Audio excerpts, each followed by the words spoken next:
నమస్తే, welcome to our channel. నేను ప్రియా కౌశిక్. 27 ఏళ్ల తర్వాత ఢిల్లీ కోటపై కాషాయం జెండా ఎగురవేశారు. సో దీని గురించి మాట్లాడదాం. ప్రస్తుతం మనతో పాటు సీనియర్ జర్నలిస్ట్ కిరణ్ పోల్దాస్ గారు ఉన్నారు. హలో సార్, నమస్తే. హాయ్ అండి, నమస్తే అండి. సో ఆమ్ ఆద్మీ పార్టీ ఘోరంగా ఓడిపోవడానికి గల కారణాలు ఏంటి? అండ్ ఇందులో ముఖ్యంగా ఢిల్లీకి చంద్రబాబు నాయుడు గారు క్యాంపెయిన్ చేయడానికి వెళ్ళారు. అలాగే మహారాష్ట్రలో పవన్ కళ్యాణ్ గారు క్యాంపెయిన్ చేయడానికి వెళ్ళారు. ఇవి ఏమన్నా కొంచెం ప్లస్ పాయింట్స్ అయ్యాయా?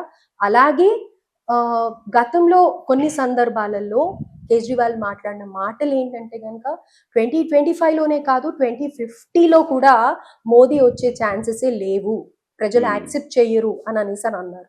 సో ఈ రెండింటికే ఒక్కసారి మీ విశ్లేషణ. అతి ఆత్మవిశ్వాసం అంటారు దాన్ని. జగన్మోహన్ రెడ్డి ఎలా అయితే అంటున్నాడు 30 ఏళ్ల పాటు మేమే అధికారంలో ఉంటామని అన్నాడు కదా, మరి ఏమైంది? 2005 ఏళ్ళ పరిపాలన కాగానే మళ్ళీ ప్రభుత్వం మారింది. సో ఎప్పుడు అతి ఉత్సాహము అతి ఆత్మవిశ్వాసంతో ఉండకూడదు, చాలా కాషియస్గా ఉండాలి.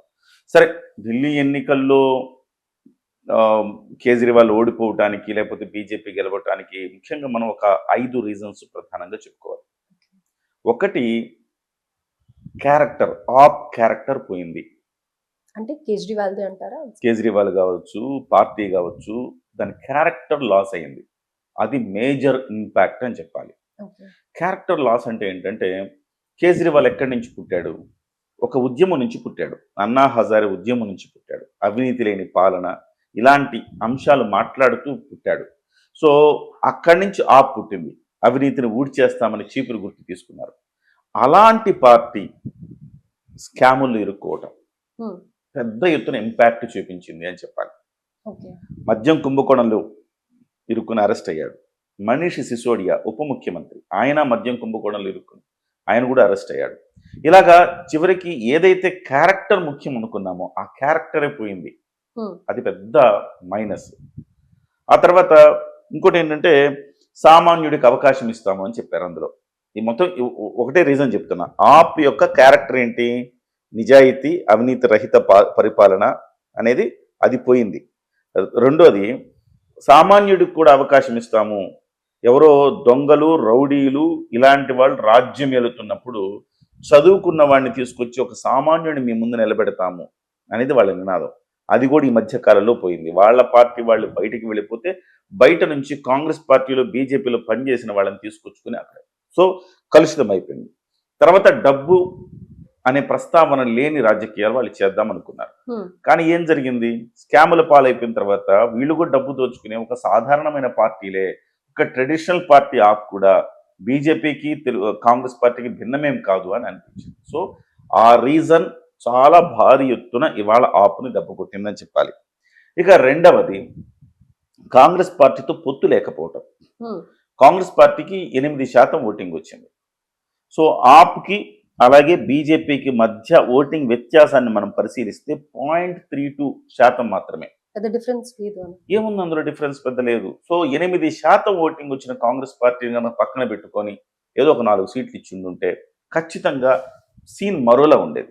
అయితే మరి కేటీఆర్ చేసిన ట్వీట్ కి కూడా ఇదే అర్థం వస్తుందని అంటారా? రాహుల్ గాంధీ వల్లే కేజ్రీవాల్ ఓడిపోయాడు అని. అంటే వీళ్ళ అక్కసి వీళ్ళది, కానీ రాహుల్ గాంధీ వల్లే ఓడిపోయాడనే ఉంది. రాహుల్ గాంధీ కలుద్దామన్నాడు, కలవటానికి కేజ్రీవాల్ అంగీకరించలేదు. గతంలో హర్యానా ఎన్నికల్లో కేజ్రీవాల్ కలుద్దామన్నాడు, అప్పుడు రాహుల్ అంగీకరించలేదు. సో ఒకళ్ళకొకళ్ళు చేసుకున్నారు. సో అదే సమయంలో ఇతను కూడా ఉమర్ అబ్దుల్లా కూడా ట్వీట్ చేశాడు కదా, కొట్టుకుని ఇలాగే చావండి, ఆటోమేటిక్గా బీజేపీ బలపడుతుందని చెప్పి చేశాడు ఆయన కూడా కామెంట్. సో వీళ్లలో సఖ్యత లేకపోవడం. ఇండియా కూటమి అంటే సఖ్యత ఉండాలి. ఇప్పుడు ఆంధ్రప్రదేశ్లో ఎలాంటి పరిస్థితులు ఉంటే బీజేపీకి తెలుగుదేశం పార్టీకి పూర్తిగా కలిసే పరిస్థితి లేకపోయినా పవన్ కళ్యాణ్ అనే ఒక వ్యక్తి, ఒక శక్తి ఎలా కలిపాడు, దానివల్లనే ఈ రిజల్ట్ వచ్చింది. అదే కనుక వాళ్ళిద్దరు కలిసి పోటీ చేస్తుంటే బీజేపీకి ఇన్ని సీట్లు వచ్చేవా? 8% ఓట్లు కోల్పోయింది ఇవాళ ఆ కూటమి. సో అది అతిపెద్ద దెబ్బ. ఇంకోటి, దళితులు ముస్లింలు ఎక్కువ ఉన్న ఏరియాలో ఎంఐఎం పోటీ చేసింది ఈసారి. ఎంఐఎం ఎంతో కొంత ఓటింగ్ని చీల్చింది. తద్వారా అంటే కాంగ్రెస్ పార్టీ ఎంఐఎం పార్టీలు విడిగా పోటీ చేయటం వల్ల అది కేజ్రీవాల్కు దెబ్బైంది. అది రెండో కారణం. ఇక మూడో కారణం చూస్తే, దాదాపుగా 2013లో ఒకసారి అధికారంలోకి వచ్చారు, 50 రోజులు పరిపాలన చేశారు. ఆ తర్వాత ప్రభుత్వం పడిపోయింది. 2013లో వాళ్ళకు వచ్చిన సీట్లు అంటే 28. బీజేపీకి వచ్చింది 31, కాంగ్రెస్కి వచ్చింది 8, ఇతరులకు వచ్చింది 3. అంటే అక్కడ మీకు పూర్తి స్థాయి మెజారిటీ లేకపోయినా కాంగ్రెస్ పార్టీతో కలుపుకొని అత్యవసర మెజారిటీతో ఆ రోజు పరిపాలన చేసింది. సింగిల్ లార్జెస్ట్ పార్టీ బీజేపీ అయినా ఆప్ అధికారం తీసుకుంది. అయితే అది పడిపోయింది అప్పుడు ప్రభుత్వం 50 రోజులకే. సో ఆ సానుభూతి కేజ్రీవాల్ మీద ఉండడం వల్ల 2015లో ఎన్నికల్లో గెలిచాడు. 5 ఏళ్ళు పరిపాలన చేశాడు. మళ్ళీ 2019లో కూడా గెలిచాడు. 5 ఏళ్ళు పరిపాలన చేశాడు. సో ఇప్పుడు ఈ 10 ఏళ్ల పాటు వరుసగా పరిపాలన చేయటం వల్ల ప్రభుత్వ వ్యతిరేక ఓటు అనేది ఏర్పడుతుంది. సహజం ఎక్కడైనా. సో ఆ ప్రభుత్వ వ్యతిరేక ఓటు అనేది 3వ కారణంగా చెప్పాలి. 4వ కారణం, ప్రతిసారి ఏం చెప్తా ఉంటాడు కేజ్రీవాల్, నేను చాలా అభివృద్ధి కార్యక్రమాలు అది చేయాలనుకుని ఇది చేయాలనుకున్నా బీజేపీ సహకరించట్లేదు, బీజేపీ నన్ను ఇబ్బంది పెడుతోంది, ప్రతి సందర్భంలో కేంద్ర ప్రభుత్వం ఇబ్బంది పెడుతోంది అని చెప్తూ ఉంటాడు. జనాల్లో కూడా ఒక అంచనా వచ్చింది. బీజేపీ ఏం చెప్తుంది, డబుల్ ఇంజిన్ సర్కార్ ఉండాలి, ఇక్కడ అక్కడ రెండిట్లో బీజేపీ ఉంటే బ్రహ్మాండంగా అభివృద్ధి చెందుతుంది ఢిల్లీ అని చెప్తా ఉండేది. అదే సమయంలో ఇతనేం చెప్తున్నాడు, నేను బీజేపీ కేంద్రంలో ఉండడం వల్ల నేను ఇక్కడ ఏం చేయలేకపోతున్నానని చెప్తున్నాడు. అది ఇండైరెక్ట్ గా తనకు సానుభూతి వస్తుందని చెప్పేవాడే కానీ అది ఇండైరెక్ట్ గా ఈసారి ఏం జరిగిందంటే, ఎందుకు వచ్చిన తలనొప్పి, ఎలాగో బీజేపీ పైన ఉంది కదా, ఈ ఆప్ను కాకుండా బీజేపీని గెలిపించుకుంటే మనకు డబుల్ ఇంజిన్ సర్కార్ వస్తుంది కదా అని ఒక ఆశతోటి బీజేపీ వైపు మళ్ళారు. అది 4వ కారణం. అది 4వ కారణం. ఇంకా 5వ కారణం ఏంటంటే మిడిల్ క్లాస్. 67% మంది మిడిల్ క్లాస్ ఓటర్లు ఉన్నారు. అందులో 40% మంది ట్యాక్స్ పేయర్స్ ఉన్నారు. బడ్జెట్ అనుకోని వరం లాగా బీజేపీకి వచ్చింది. అక్కడ బీజేపీ ఆ బడ్జెట్ లో 12,75,000 వరకు ట్యాక్స్ చెల్లించక్కర్లేదంటే దాదాపు 75,000 నుంచి ₹1,00,000 వరకు ప్రతి ఒక్కడికి మిగిలిపోయినట్టే. సో ఆ రకంగా చూసుకుంటే అది కూడా మధ్యతరగతి మీద వరాలు కురిపించడం కూడా ఒక రీజన్ అని మనం చెప్పుకోవచ్చు. ఈ ప్రధానంగా 5 రీజన్స్. ఈ 5 రీజన్స్తో పాటు కొన్ని రీజన్స్ ఉంటాయి. సంక్షేమ పథకాలు వాళ్ళు ప్రకటించారు, వీళ్ళు ప్రకటించారు. ఇక రకరకాల రీజన్స్ ఉన్నాయి. యమునా నదిలో విషం కలుపుతున్నాడు, మా ఢిల్లీ ప్రజలను చంపేయడానికి హర్యానా బీజేపీ చేస్తుందని ఫస్ట్ ప్రామిస్ చేసింది అది, తాగేలాగా చేస్తాను యమునా వాటర్, తాగేలాగా చేస్తానన్నాడు. దాంట్లో ఫెయిల్ అయిపోయి దానికి ఏం చేశాడు, బీజేపీ మీద నెపం నెడతా ఉన్నాడు. ఎవరైనా నమ్ముతారా? అట్లా విషం కలుపుతారా? ఎవరు నమ్మడు కదా. నా మీద పోలీసులతో హత్య చేయించాలని చూస్తుంది. ఇలాంటి చౌకబారు విమర్శలు అనేది ఒకటి ఏర్పడింది. ఇంకో కీలకమైన రీజన్ ఏంటంటే అరవింద్ కేజ్రీవాల్ క్యారెక్టర్. మొదటి పాయింట్లో ఇంకోటి చెప్పడం మర్చిపోయా. అరవింద్ కేజ్రీవాల్ ఆ క్యారెక్టర్ కోల్పోయిందని చెప్పాను చూసారా, అరవింద్ కేజ్రీవాల్ కూడా క్యారెక్టర్ కోల్పోయాడు. అరవింద్ కేజ్రీవాల్ అంటే ఏంటి, మమతా బెనర్జీ అంటే మనకేం గుర్తొస్తుంది, ఒక సింపుల్ చీర కట్టుకొని మారుతి కారులో వెళ్ళే ఒక నార్మల్ మహిళ కనబడుతుంది మమతా బెనర్జీ అంటే. ఎందుకంటే నిజంగానే ఆమె డబ్బులు సంపాదించుకున్నది కాదు, అట్లా ఉంటది ఆమె. సిపిఎం బ్యాక్గ్రౌండ్ నుంచి వచ్చిన వాళ్ళు కమ్యూనిస్టులు అట్లానే ఉంటారు. సో ఆమె ఇప్పుడు ఆప్ కూడా అరవింద్ కేజ్రీవాల్ కూడా ఏంటి, నేను అద్దె ఇంట్లో ఉంటున్నా, ఫ్లాట్లో ఉంటున్నా, ఇలాంటి ఏవో చెప్పేవాడు. అలాంటి అతను శేష్ మహల్ అని ఒకటి కట్టుకుని 33.36 కోట్ల రూపాయలతోటి శేష్ మహల్ అని ఒకటి కట్టుకున్నాడు. దాని వీడియో వైరల్ అయింది మధ్య. సో సామాన్యుడైన అరవింద్ కేజ్రీవాల్ 33 కోట్ల రూపాయలు పెట్టి ఒక హౌస్ కన్స్ట్రక్ట్ చేసుకున్నాడంటే ముఖ్యమంత్రి అయ్యాక, సో అరవింద్ కేజ్రీవాల్ క్యారెక్టర్ ఏంటి, అక్కడ దెబ్బపడింది. ఇలాంటివి అంటే చాలా రీజన్స్ ఇవాళ ఢిల్లీలో బీజేపీ గెలవటానికి రీజన్ అయింది. ఒకటేంటంటే ఇక్కడ మనం చెప్పుకోవాల్సింది ఇది కాంగ్రెస్ పార్టీ విజయం కూడా అని చెప్పుకోవాలి మనం. సార్ ఇందులో ఒక చిన్న విషయం, ఇప్పుడు నార్మల్ గా ఒక పార్టీలో ఉన్నారు అంటేనే వాళ్ళకి ఇమీడియట్ గా నెక్స్ట్ టైం చూడగానే వాళ్ళు ఎంతో కొంత సంపాదించి ఉంటారు. అలాంటిది ఒక సీఎం పొజిషన్ లో ఉన్న కేజ్రీవాల్ సంపాదించాడు అంటే అందులో ఆశ్చర్యం ఏముంది? సంపాదించాడంటే ఆశ్చర్యం కాదు, కానీ అతని క్యారెక్టర్ ఏంటి, నేను డబ్బుల కోసం రాజకీయాల్లోకి రాలేదు, నేను ఫ్లాట్లో ఉంటున్నా, నేను డబ్బుల కోసం రాజకీయాల్లోకి రాలేదు. కట్టుకోవచ్చు ఒక 3 కోట్లు, ఒక 10 కోట్లతో, ఒక 3-4 కోట్లతో ఒక ఇండిపెండెంట్ హౌస్ తీసుకోవడం అట్లాంటివి ఏమన్నా ఉంటే పర్లేదు, కానీ 33 కోట్లతో ఇల్లు కట్టుకున్నాడని, రాజ్మహల్లా కట్టుకున్నాడని బీజేపీ దాన్ని ఎక్స్పోజ్ చేసింది బాగా. జనాల్లో మైండ్లో నాటుకుపోయింది.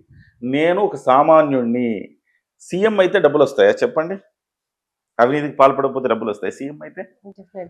మరి సీఎం అయితే సీఎంకి ఒక జీతం ఉంటుంది. ఆయన చెప్పిందే అవినీతి రాజకీయాలు ఉండవు అని చెప్పి, అవినీతి రాజకీయాలు ఉండవు అని చెప్పాడు. అవినీతి రాజకీయాలు ఉండవు, నేను ఒక సామాన్యుడిని, ఒక ఫ్లాట్లో ఉంటానని చెప్పిన వ్యక్తి, నేను ఒక ఉద్యోగస్తుడిని, రిజైన్ చేసి నేను వచ్చాను రాజకీయాల్లోకి, నా మిస్సెస్ జాబ్ చేస్తుంది, నేను రిజైన్ చేసి వచ్చాను, సో నాకు వచ్చే జీతంతో మేము బతుకుతామని చెప్పే ఒక వ్యక్తి ఇవాళ 33 కోట్లతో బంగ్లా కట్టుకున్నాడు, అదే సమయంలో మద్యం కుంభకోణంలో జైలుకి వెళ్ళాడు అంటే ఇక ఆప్ క్యారెక్టర్ ఏంటి, కేజ్రీవాల్ క్యారెక్టర్ ఏంటి పోయింది కదా. జనం దేనికోసం అయితే గెలిపించారు అదే లేదు నీలో, నీ సిద్ధాంతం అదే బేసికల్, నీ క్యారెక్టర్ పోయింది. పోయినప్పుడు ఇంకెందుకు జనం ఆదరిస్తారు? సో అందువల్ల ఈసారి బీజేపీ వైపు టర్న్ అయ్యారు. అప్పటికి అరవింద్ కేజ్రీవాల్కి 22 సీట్లు 23 సీట్లు ఇంకా తుది ఫలితాలు రాలేదు. సో ఈ వీడియో చేసే నాటికి సో దాదాపు ఒక సీట్ అటు ఇటు ఉండొచ్చు. సార్ అయితే ఇక్కడ గుజరాత్ లో సర్దార్ పటేల్ విగ్రహం కానీ, లేకపోతే మోడీ రీసెంట్ గా అయోధ్య నిర్మాణం కానీ, అలాగే ఇప్పుడు మన పాలిటిక్స్ కూడా ఎప్పుడైతే డిప్యూటీ సీఎం పవన్ కళ్యాణ్ గారు కానీ, చంద్రబాబు నాయుడు గారి పేరు కానీ నేషనల్ వైడ్ స్ప్రెడ్ అయిందో, వీళ్ళు వెళ్ళి అక్కడ క్యాంపెయిన్స్ చేయడం వల్ల కూడా అది ఒక యాడెడ్ అడ్వాంటేజ్ అని అంటారా అటు సైడ్? అంటే మహారాష్ట్రలో పవన్ కళ్యాణ్ డెఫినెట్గా యాడెడ్ అడ్వాంటేజ్. కాకపోతే ఢిల్లీలో అంత గొప్పగా చెప్పుకోవాల్సింది ఏం లేదు. తెలుగు జనం చాలా తక్కువ అండి, మైన్యూట్. లాస్ట్ టైం మనం ఒక వీడియోలో కూడా మాట్లాడుకున్నాం, తెలుగు ప్రజలు చాలా చాలా తక్కువ అక్కడ. కానీ ఎక్కడైతే తెలుగు ప్రజలు ఉంటారు అక్కడ ఎక్స్పెక్ట్ చేశారు అయ్యింది. ఒకటి రెండు నియోజకవర్గాల్లో తెలుగు ప్రజలు ఉన్నారని చెప్తున్నారు. అక్కడ చంద్రబాబు గారు ఎంతో కొంత యాడ్ అయి ఉండొచ్చు, కానీ ఒక రీజన్ గా అది బలమైన రీజన్ గా మనం చెప్పలేం. ఇప్పుడు పవన్ కళ్యాణ్ అక్కడ 11 సీట్లు 12 సీట్లలో ప్రచారం చేశాడు అక్కడ. సో అక్కడ తెలుగు వాళ్ళు చాలా ఎక్కువ సంఖ్య, ప్రభావితం అవడానికి ఛాన్స్ ఎక్కువ. ఒక్కొక్క నియోజకవర్గంలో దాదాపు 8 నుంచి 10 లక్షల మంది, అంటే నేను ఒక పార్లమెంట్ నియోజకవర్గ స్థాయిలో అనిపిస్తుంది. ఓవరాల్గా ఒక్కొక్క జిల్లాలో ఇది తీసుకుంటే కనుక దాదాపు ఒక 10 to 15% ఓటింగ్ ఉన్న నియోజకవర్గాలు కూడా ఉన్నాయి అక్కడ.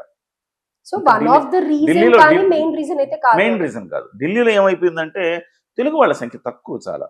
మన ఇప్పుడు సబ్జెక్టు కరెక్షన్ నేను చెప్పినప్పుడు 1,55,00,000 మంది ఢిల్లీ ఓటర్లు అయితే ఈవెన్ 1% కూడా తెలుగు వాళ్ళు లేరు అనేది మనకి కొన్ని గణాంకాలు బట్టి తెలుస్తుంది అనమాట. 1 or 2% ఉంటారు. సో బట్ ఈవెన్ ఇవాళ 0.32% మార్జిన్తో మాత్రమే ఇవాళ బీజేపీ గెలిచిందంటే బహుశా ఇక్కడ కొంతవరకు తెలుగు వాళ్ళు ఉన్న చోట కూడా కొంత ప్రభావం ఉండి ఉండొచ్చు అని మనం భావించాలి. ఓవరాల్ ఏంటంటే ఇది మోదీ గారి గురించి కూడా అడిగాను నేను మిమ్మల్ని, మోదీ వల్ల కూడా ప్రభావం ఉంది. మోదీ ఆబ్వియస్లీ కదండి, మోదీ వల్ల ప్రభావం అంటే ఆబ్వియస్లీ మనం మాట్లాడుకోవడం ఏముంది అందులో. బీజేపీ అంటేనే మోదీ, మోదీ అంటేనే బీజేపీ. సో అక్కడ ప్రభావం ఉంది. విచిత్రం ఏంటంటే అరవింద్ కేజ్రీవాల్ ఓడిపోయాడు, మనీష్ సిసోడియా ఓడిపోయారు, ఉప ముఖ్యమంత్రి ముఖ్యమంత్రి ఇద్దరు ఓడిపోయారు, ఇద్దరు జైలుకి వెళ్ళి వచ్చారు. ఈ ఎన్నిక ద్వారా ప్రజలు ఒక బలమైన తీర్పునిచ్చారు అనుకోవాలి. కానీ ఇప్పుడు కూడా మనం జగన్మోహన్ రెడ్డి ఓడిపోయిన 39% ఓట్లు ఎట్లా ఉన్నాయి జగన్మోహన్ రెడ్డి అని చెప్పుకుంటామో, ఇప్పటికి కూడా ఓటింగ్ పరంగా చూస్తే కేజ్రీవాల్కు పెద్ద ఓటింగ్ వచ్చిందని చెప్పుకోవాలి. కేవలం 0.3% కదా డిఫరెన్స్. సో చెప్పుకోవాలి. కానీ బై గాడ్ గ్రేస్ బీజేపీ గెలవడం అనేది ఒక మంచి సంకేతం. ఎందుకు అంటే ఒక కేజ్రీవాల్ గెలిచుంటే ఒక అవినీతి పరుణ్ణి, మద్యం కుంభకోణం ఎదుర్కొన్న వాడిని, జైలుకి వెళ్ళిన వాడిని కూడా గెలిపిస్తున్నారు అంటే జైలుకి వెళ్ళడము అవినీతి చేయడం అనేది ఇప్పుడు వాళ్ళ క్రైటీరియా కాదు అన్నది సుస్థిరమైపోయింది. ఇప్పటికీ తెలుగు రాష్ట్రాల్లో ఏమైంది, జగన్మోహన్ రెడ్డి విషయంలో 43,000 కోట్ల రూపాయల ఛార్జ్ షీట్లు ఉంటాయి ఆయన మీద. ఆయన 10 ఏళ్లుగా బెయిల్ మీద బయట ఉండి ఒక 5 సంవత్సరాలు ముఖ్యమంత్రిగా చేశారు. ఇది ఒక బ్యాడ్ సైన్ అండి. అలాంటి వాళ్ళు రాజకీయాల్లో ఉండి వాళ్ళు ముఖ్యమంత్రిగా గెలిపిస్తున్నారంటే ప్రజలు ఎంత అమాయకంగా ఉన్నారో మనం ఆలోచించాలి. సో అది జరగలేదనే దానికి సంతోషించాలి. ఒక ప్రజాస్వామ్య వాదులుగా మనము, ఒక జర్నలిస్టులుగా మనం దాన్ని సపోర్ట్ చేయాలి. ఎస్, ఓడిపోయాడు అరవింద్ కేజ్రీవాల్, ఓడిపోవడం అనేది మంచి సంకేతంగా మనం చూడాలి.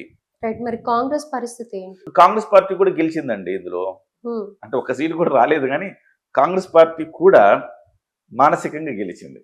ఎందుకంటే ఒకవేళ గనక అరవింద్ కేజ్రీవాల్ మళ్ళీ గెలుచుంటే కాంగ్రెస్ పార్టీ వైపు ఎవడు చూసేవాడు కాదు.